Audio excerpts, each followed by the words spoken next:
take that prize. Oh, got a feeling, and I won't keep quiet. Hey, I'm going, yeah, I feel alive. Oh, get ready, tonight's our night. You know I break through the roof, don't you? You know I'm ready to fight, alright. I'm just a rebel that's on the move. And then we headed west. Yeah, we headed west over a mountain, and we stopped at another Utah state park. Starvation Reservoir. Starvation. That's Utah state parks. We pulled in the gate and we said, both of us almost simultaneously, like, these places just continue to blow our mind. Mm-hmm. This place is there's back end spots, like 50 of them along the water. You can look out over the reservoir, and there's sun right on the other side of that. Super beautiful view. Mm-hmm. And then that was the upper campground, and there was another campground right on the beach. Yep. It was closed, so we didn't get to go down to it. But we were the only people there. Once again. Yeah, it's winter. It's winter. But they had power. Yeah. And their water, I think, was turned off. It's $25. But, yeah, it was great. You can't beat They it. have a dump station. Yeah, it was great. Definitely would stay there again. Yep. We plan to go back to that state park sometime when we're traveling through that area again. Yeah. Highly recommend staying there. We spent much of our time sitting in that campground planning our summer schedule. Mm-hmm. We're headed up to Glacier and Yellowstone and Craters of the Moon and just some stuff in Montana, Utah, Montana, Idaho, Wyoming area. We're going to be floating around there this summer, so we're looking forward to that. So we spent a lot of time researching and scheduling all that stuff. Yes. Well, we spent a lot of time. We were doing other things. That's okay. We were editing videos and we were scheduling our summer trip. Yes. Strawberry Reservoir, which I talked about before. The Strawberry Reservoir is a giant lake, but it's all frozen right now. So we got to see some tents out there, and they were all doing some ice fishing. Yeah, that'd be really cool to experience. We want to try to do that. Blair's such a cold person. I don't know how she's going to fare in ice fishing. I think if I have the proper attire, I might be okay. Okay. And maybe if we have a little propane heater. And not spend the night out there. Yes. From Park City or area over to that side of the mountain, you go across Daniel's Summit. And there's a big hotel there. There's a store there. And they sell all sorts of local artwork and local manufactured things and pillows and who knows what. It's a variety store. It's definitely a tourist trap. I wouldn't be surprised if like 90% of the stuff in that store is handmade. But it's gorgeous. Yes, really cool. Yeah. I was impressed. If we had more storage space and more counter space, we would have walked out with a handful more of things. items. Yes. On our way to the Dinosaur National Monument, Blair was doing some Googling and she found something that we stopped at. It's called Ice Caves. Oh, yeah.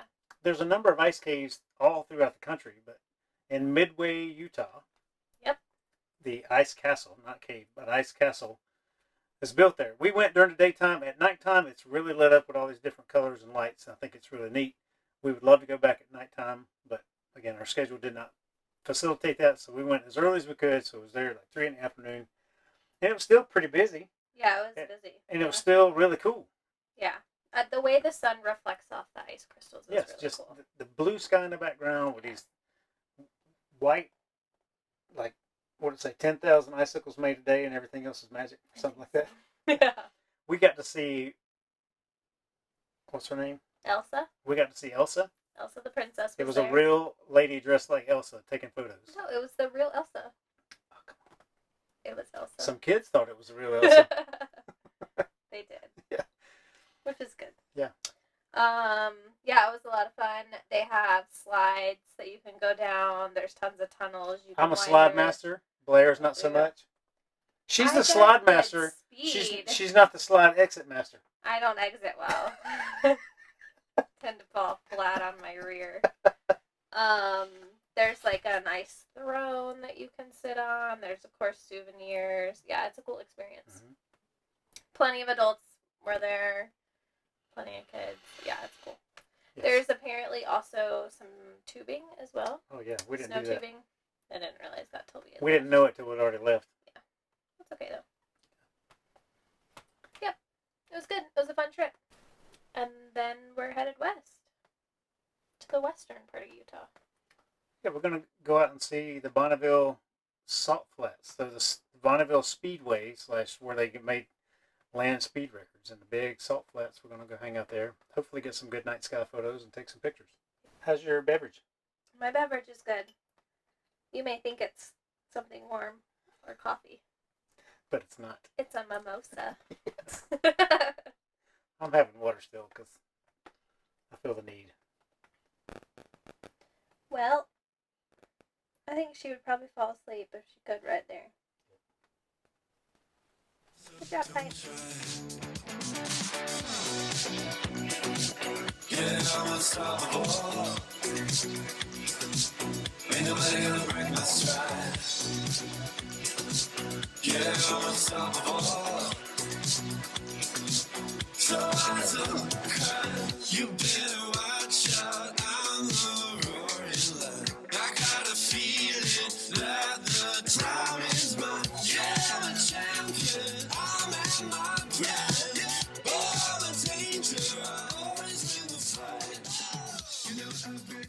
Hi everyone, we just made a trip across the desert at 17 to 19 degrees, 2-hour trip after leaving the salt flats, and coming in the house, turn the water pump on and the water fountain on, and nothing's happening. Not hot, not cold, nothing, just a little drip or two. So we're going to go outside and check a few things. First thing I want to check is my water heater here. So this is the Girard on-demand water heater, and it's pretty cold, and it's been outside. And you think at 70 miles an hour, 60 miles an hour, driving across, and it's 19 degrees, the wind chill factor is probably a thing.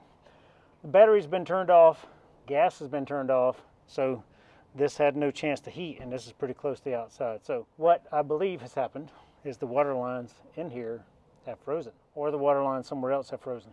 We've turned the heater on, the furnace heater. We've turned our electric heater on because we're currently plugged in, and we're going to wait and see what happens. Inside your Girard water heater right here, this is your high pressure relief valve. So if it gets too hot, pressure will be relieved and water will flow out of the top of this thing. If you pull this lever, you can drain your water heater. And when it's cold and frozen, I try to pull on this, pull as hard as I can.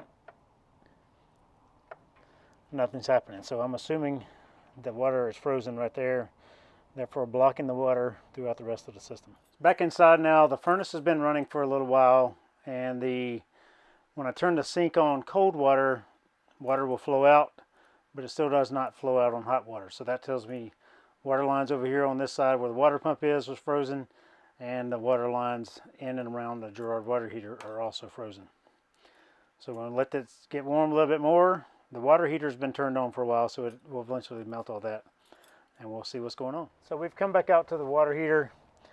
I noticed some ice on the ground where it spilled right here and frozen, because it's currently 21 degrees out. But I noticed some water dripping from this little drain tube. The water heater has been back on since then. I noticed ice here, so that tells me that there's some water dripping. And then about every 40 minutes or so, my water pump would buzz, meaning telling me that there's a leak somewhere. So I thought I had cracked a line out here. Thankfully, the only thing that happened was when I tugged on this high pressure relief valve, it left it open just enough for a little bit of water to seep out. That's what's frozen and dripped right here on the ground. And when that water seeped out, it causes the pressure to drop ever so slightly in my water system for enough just the water pump to kick on for about a second, and then it shut back off. So I realized it was leaking out here, so I went here and moved this handle again all the way out and let it close all the way back, and we've had no issues since then. Blair and I have this Viair 150 psi air compressor. This thing is pretty legit. So we have two hoses. This is an extension hose that sits in the back here.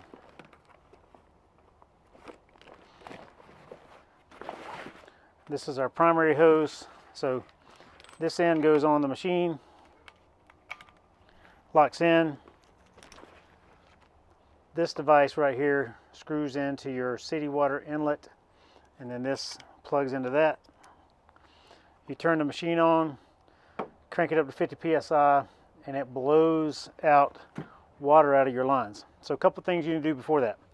You need to turn on your freshwater tank drain. It's a white turn valve. It goes 180 degrees. You need to open both of your low point drains, which will drain your hot water and cold water system from all of your lines.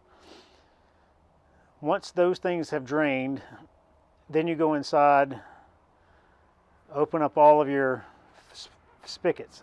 Your sink, both your front sink, your kitchen sink, your bathroom sink, your shower, your outside shower, your toilet, and any other water things you may have on your rig, and you can let all those run. This probably takes 2 people. You can do it by yourself, but it's easier with 2. Turn this up to 50 psi.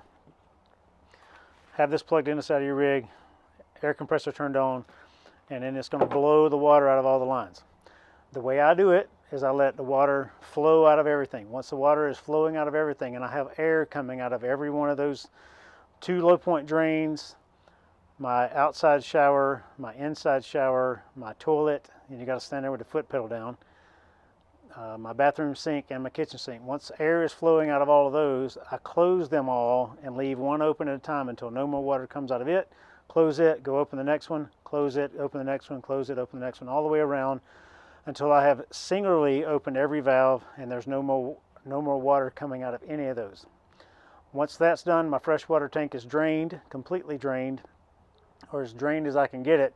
And that also includes lowering the front jack until the nose goes down and raising it up as high as you can get it until the nose is fully up and letting that rock all the water out, and then draining both of your tanks. Then your system is winterized according to the manual.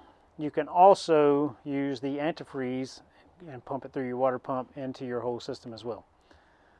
Airstream manual says you can do it either way. I only choose to use the antifreeze version if I'm going to be in sub-zero temperatures for prolonged periods of time. But if I'm just traveling for a day, or I am just going to winterize it for a day or so, I just use my air compressor. Very, very easy to do. And then you blow out all the lines. So, back to the frozen lines from our travel.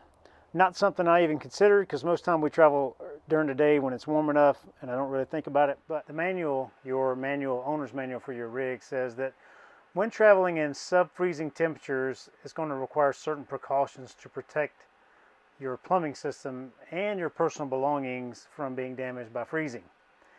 Whenever possible, the heat should be kept set to a constant temperature.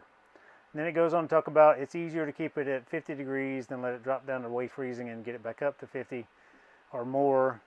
Some states do not allow propane or LPG to be turned on while you're traveling. And then when traveling in these states, you must use your common sense. They ask, how cold is it? How long will it be before you can turn the heat back on? Is the temperature dropping or rising? And remember that when towing at 50 miles an hour, the wind chill factor will cause the interior of the trailer to cool much faster than a trailer that is parked. So, when you're parked in sub-freezing temperatures, make sure that you keep your propane tanks as full as possible. Plug into an external power source whenever possible to use your other heating opportunities. And then you can open up your cabinet, your underneath cabinets, your drawers, underneath your couches and things like that, and let all those areas warm up, particularly the ones with plumbing. So in our rig, all of our plumbing system is in the bathroom and underneath the sink and kitchen area, and then underneath our closet. So we can open up all those spaces and have the heater kind of heat ambient air through all those places. I don't really need to heat what's underneath this couch here because it's nothing that's going to break or crack when it's cold, and we don't store things like that underneath. But can you travel with your water heater on? Probably. Can you travel with your furnace on? Also probably. I don't know that I would do it for a long time, so think about the time of day you travel. If you're traveling in the evening where it's getting colder, if you're traveling early in the morning before it gets warm enough, so those are things you have to think about. It's much easier and safer if you just blow all your water lines out, drain your tanks, and come driving in a winterized situation like that than it is to travel trying to keep everything on and warm, because who knows? It's a safe system. It's probably going to be nothing wrong with it, but you never know. So that's my thoughts on traveling winterized. We have gotten our system back up to speed now. Everything works on hot water, cold water, everything melted inside. There's no frozen lines, no cracked lines, thankfully. But that could have been a very expensive, very prolonged pain in the rear problem to get fixed. If you have any questions out there how we do this or what we're going to do, let me know. I will make a winterization video at some point, and unwinterizing. Show you what that's all about. Also, I'm about to install this tire minder here. It's a new system we've got. We've had a number of different ones, but I got this particular model, and I'm going to talk about it very soon. Have a great day, everyone. Can't stop the feeling.